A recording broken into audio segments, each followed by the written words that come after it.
Joining us now from Berlin is Bernhard Mattes. He's the president of the German Association of Automotive Industry. Mr. Mattes, thank you for joining us today. We're 8 weeks away from Brexit. Are we underestimating the possibility of a no-deal Brexit? And what would that mean to the manufacturing and auto sector in Germany? We have a very, very strong, and good morning, we have a very strong supply chain between Europe and the UK. And all our automotive companies and also the suppliers, they have plants in the UK and also here in Europe, mainland Europe.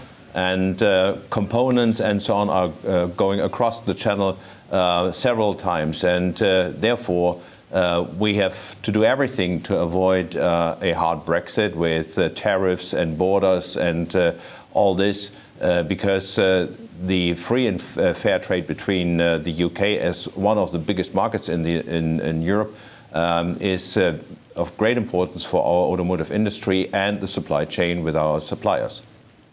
What do you think the future of the auto manufacturing industry in the UK will look like post-Brexit? I don't know. I do not want to speculate, but it's clear that the companies are looking at various options, what could happen and what they would do.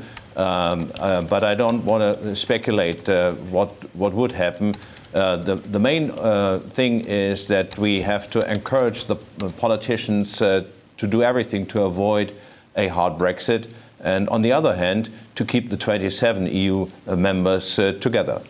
Bernhard, you have a wonderful history in this, starting out at BMW and your service to Ford Motor for years and years and years. The complexities of this are extraordinary, folks, beginning with the idea of 430,000 German cars that move out of the U.S. every year into the global market. What is the best outcome to advantage all? On Brexit, it is on autos, on the tariff war. On the tariff war, what is the best outcome for the German automobile industry? I mean, what we prefer and what makes the German automotive industry strong is free and fair trade around the globe.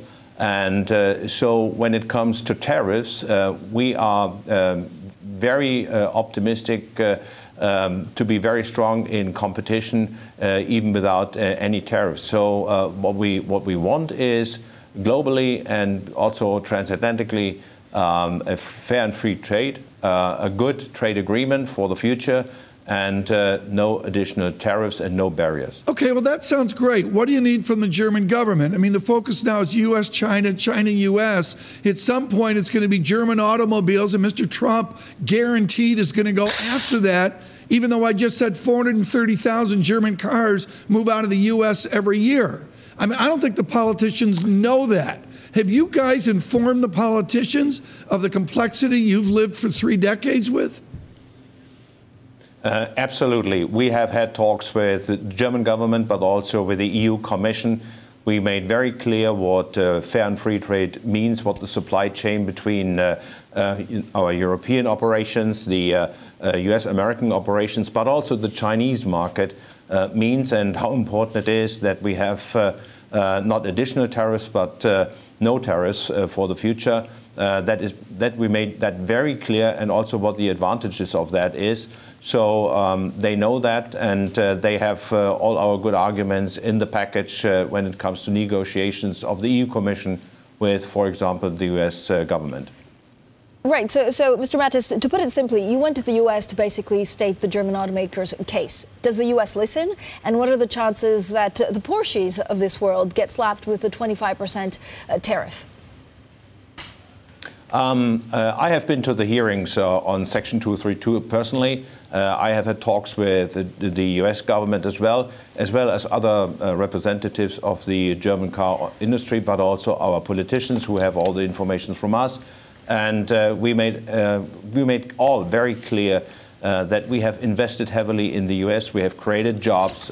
We are exporters from the US into other markets.